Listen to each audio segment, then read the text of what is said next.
दोस्तों, क्या आपको भी लगता है कि रात को कार्ब खाने से आपका फैट बढ़ जाएगा या फिर ज़्यादा पसीना बहाने से आपका फैट कम हो जाएगा, या फिर दोस्तों आप अगर क्रंचिस करेंगे, एब वर्कआउट करेंगे तो आपके फैट का या एब्डोमिनल एरिया का फैट गायब हो जाएगा।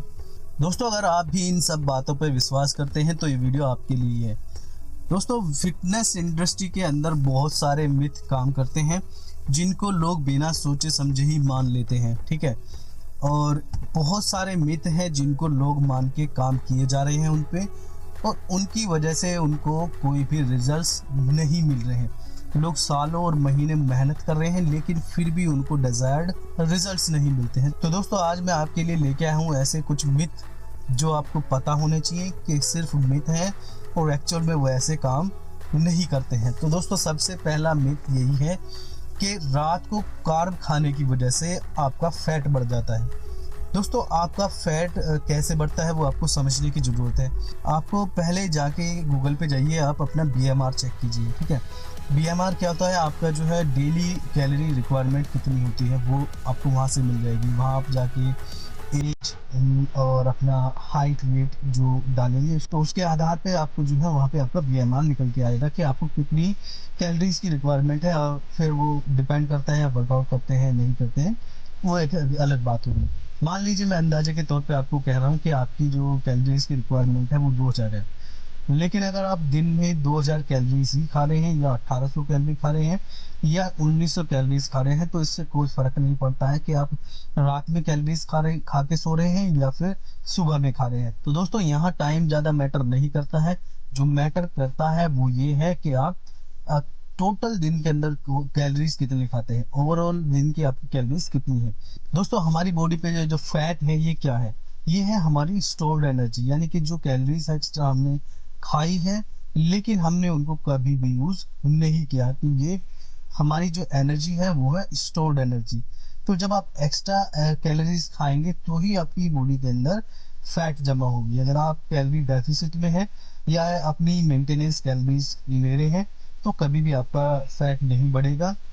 और सेकंड मिथ है दोस्तों आपका कि ज़्यादा पसीने बहाने से आपका ज़्यादा फैट बर्न हो जाएगा। अब दोस्तों, आपको स्वेटिंग को समझना होगा। स्वेटिंग का मतलब, पसीने का मतलब है कि आपकी बॉडी का जब टेम्परेचर हाई होता है तो आपकी बॉडी पे पसीना आता है बॉडी को ठंडा करने के लिए, ना कि फैट बर्न करने के लिए, ठीक है। तो आपकी बॉडी से फैट कब खत्म होता है? फैट खत्म होता है जब हम कैलोरीज को बर्न करते हैं। तो बर्न करने का तरीका क्या है? देखिए दोस्तों, मैं भी बात कर रहा हूँ तो मैं अभी भी कैलोरीज को कंज्यूम कर रहा हूँ, ठीक है। तो हमारी फिजिकल एक्टिविटी जो भी हम दिन के अंदर करते हैं, बोलते हैं, चलते हैं, इवन अगर हम बेड पे भी लेटे रहें तो हमारे शरीर को कुछ कैलोरीज की जरूरत पड़ती है, ठीक है। अगर हम उससे कम कैलोरीज लेना शुरू कर दें अपने खाने के द्वारा तो हम कैलोरी डेफिसिट में चले जाएंगे, ठीक है। तो हमारा शरीर क्या करेगा कि जो जमा कैलोरीज है उससे कुछ कैलोरीज लेना शुरू कर देगा। दूसरा, कैलोरीज को बर्न करना होता है वर्कआउट के थ्रू। जब हम फिजिकल कोई एक्टिविटी करते हैं, स्ट्रेंथ ट्रेनिंग वगैरह करते हैं, कोई हार्ड वर्क करते हैं तो हमारा शरीर हमारी जो स्टोर्ड एनर्जी है इसको यूज करता है, ठीक है। तो इसको बोलते हैं कैलोरीज को बर्न करना। तो आपका जो फैट कम होता है वो कैलोरीज बर्न करने की वजह से होता है, ना कि पसीने बहाने की वजह से। अगर आपको ऐसा लग रहा है कि पसीने की वजह से आपका फैट कम हो रहा है तो मैं कहता हूं कि आप अपने कमरे के अंदर लाइट बंद कीजिए, पंखा बंद कीजिए और 1 घंटा बैठ जाइए। वर्कआउट करने की आपको ज़रूरत नहीं है और अब जम के आप जो है पसीना लीजिए और देखते हैं कि फिर आपके कितना फैट कम होता है। आपको पता चलेगा कि आपको कोई फैट कम नहीं हुआ है, बल्कि आपके जो लंग्स हैं वो और ख़राब होने शुरू हो जाएंगे, क्योंकि बिना अच्छी ऑक्सीजन के आपके लंग्स ख़राब होना शुरू हो जाएंगे। जिम में हमने अक्सर देखा है कि लोग फ़ैन बंद कर देते हैं, पसीना आ रहा है फ़ैन बंद कर दो, या तो हम बीमार हो जाएंगे या फिर पसीना कम आएगा तो हमारा फैट कम बर्न होगा। लेकिन आपको वर्कआउट के दौरान ज़रूरत होती है ज़्यादा ऑक्सीजन की, और ज़्यादा ऑक्सीजन मिलेगी हमें एक हवा से। अब जिम के अंदर माहौल कैसा रहता है, वहाँ वैसे ही ऑक्सीजन कम रहती है क्योंकि इतने सारे लोग हैं, वही अपनी कार्बन डाइऑक्साइड छोड़ रहे हैं, उसकी कार्बन डाइऑक्साइड को ही हम अंदर सक किए जा रहे हैं। तो वहाँ हमें फ्रेश एयर की ज़रूरत होती है, ना कि कार्बन डाइऑक्साइड की। तो जिम के अंदर फैन चलाना बहुत ज़रूरी होता है। और दूसरा, आपको ये समझने की भी ज़रूरत है कि ज़्यादा पसीना बहाने से आपका फैट कम नहीं होता है। आपको पसीना आता है जब आप हार्ड वर्क करते हैं। हार्ड वर्क करने के बाद जो आपकी कैलोरी बर्न होती है, सिर्फ उससे आपका जो फैट बर्न होता है। अब दोस्तों तीसरा मिथ है कि खाली पेट कार्डियो करने से आपका फैट ज़्यादा कम होगा, या खाली पेट वर्कआउट करने से आपका फैट ज़्यादा कम होगा। तो दोस्तों ये भी एक मिथ है कि खाली पेट करने से आपको ज़्यादा फ़ायदा मिलेगा। आपने खाया हुआ हो, हल्का खाया हुआ हो, या फिर बिल्कुल खाली हो, मेरे हिसाब से दोनों का सेम इफेक्ट आएगा, क्योंकि यहाँ मैटर करता है कि आपने कितनी कैलोरीज बर्न करी है उस कार्डियो के दौरान या वर्कआउट के दौरान। ठीक है, कई बार क्या होता है जब आप फास्टेड कार्डियो करते हैं तो उसके बाद आपको बहुत ज़्यादा भूख लगती है, और बहुत ज़्यादा भूख लगने के बाद अगर आपने बहुत ज़्यादा कैलोरीज को कंज्यूम कर लिया तो हो सकता है कि आपका फैट बढ़ने लगे ना कि घटने लगे, क्योंकि आप कैलोरीज जो है सरप्लस में चले जाएंगे। तो आपको इस चीज़ का भी ध्यान रखना है। तो ये भी एक दोस्तों मिथ है। इसके साथ ही हम बात करते हैं चौथे मिथ की, और चौथा मिथ है हमारा कि सप्लीमेंट से ही बॉडी बनती है। तो ये एक बहुत बड़ा मिथ है कि सप्लीमेंट से ही बॉडी बनती है। सप्लीमेंट्स दोस्तों दरअसल सिर्फ एड ऑन होते हैं, यानी कि वो सिर्फ आपको हेल्प करने के लिए होते हैं। जब तक आप आपकी नेचुरल स्ट्रेंथ यूज़ नहीं कर रहे हैं, आपकी डाइट ठीक नहीं है, तब तक ये सप्लीमेंट्स कुछ नहीं करेंगे। तो सबसे पहला बेसिक है कि आपका वर्कआउट बहुत अच्छा होना चाहिए।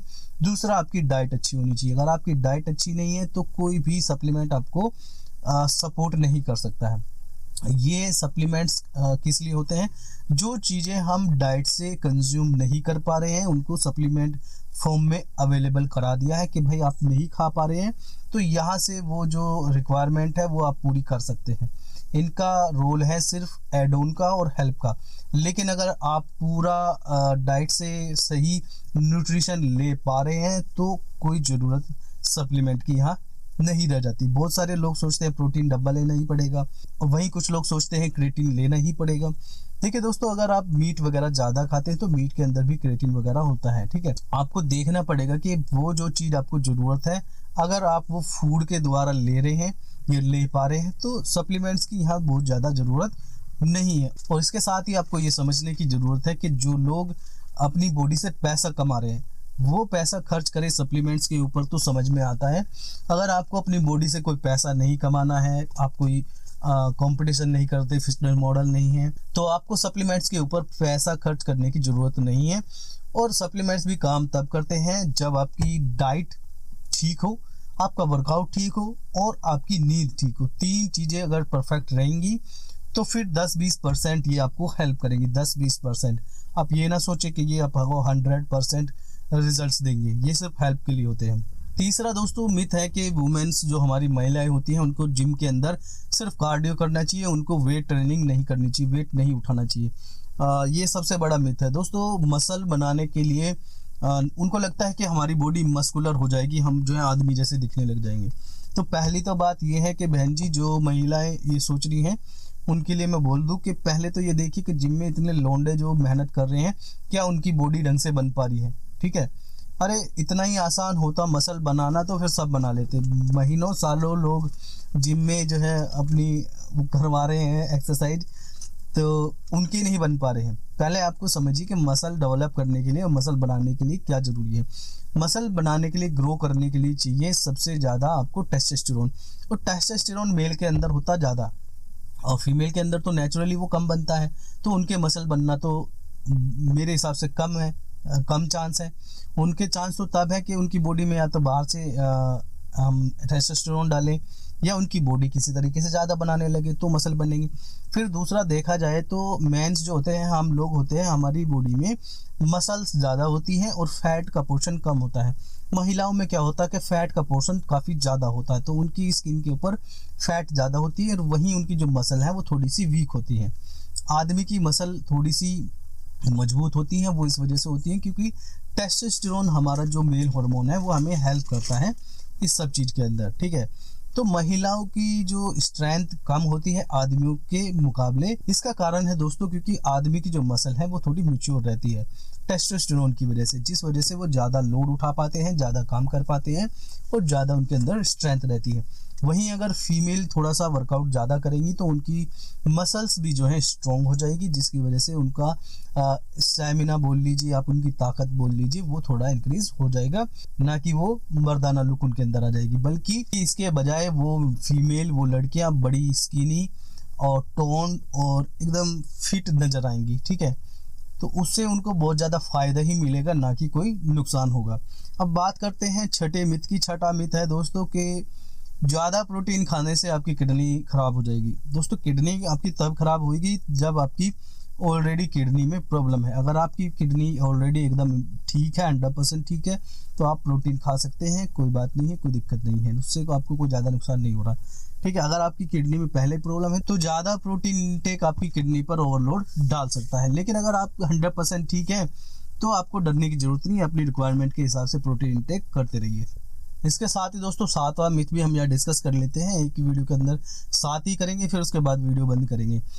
तो सातवां है कि आप जो है अगर पेट की एक्सरसाइज करते रहेंगे, मतलब अगर आप ग्लूट की एक्सरसाइज करेंगे तो आपका ग्लूट का फैट कम हो जाएगा। थाई की एक्सरसाइज करेंगे तो आपका थाई का फैट कम हो जाएगा। अगर आप जो है अब्डोमिनल एरिया की एक्सरसाइज ज़्यादा करेंगे तो आपका पेट का फैट कम हो जाएगा।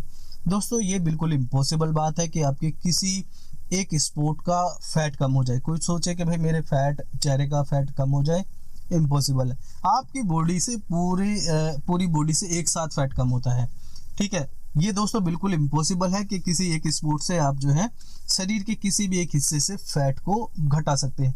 आपकी पूरी बॉडी से फैट कम होगा, जब भी कम होगा वो पूरी बॉडी के एक साथ कम होगा। ठीक है, आपका फेस का, चेस्ट का, आपके ग्लूट्स का, थाई का, पेट का, सबका एक साथ कम होना शुरू होगा। ऐसा नहीं होगा कि भाई किसी एक आपने जो है स्पोर्ट को चुन लिया है शरीर में एक जगह को भाई इसका कम कर लेंगे, वो पॉसिबल नहीं है दोस्तों। ऐसी बायोलॉजी हमारी नहीं बनी हुई है। अब हमारा शरीर हमारी जो स्टोर्ड एनर्जी है उसको यूज करेगा। अब वो ऐसा तो नहीं होगा कि भाई स्पेसिफिक एक ही हिस्से की फैट को यूज करना शुरू करेगा, वो ओवरऑल बॉडी पे काम करता है, ना कि किसी एक स्पोर्ट पे। तो दोस्तों ये भी एक मिथ है। दोस्तों मैं उम्मीद करता हूँ कि ये मिथ आपको जो है समझ में आ गए होंगे कि ये वास्तव में मिथ क्यों है। दोस्तों आप कमेंट में बता सकते हैं कि आपको कौन सा मिथ ज़्यादा अट्रैक्टिव लगा और जिसको जान के आपको शौक लगा कि भाई ऐसा नहीं होता है। दोस्तों आज की वीडियो में इतना ही है, फिर मिलते हैं नेक्स्ट वीडियो में। Till then goodbye, take care, stay healthy and stay fit. Thank you.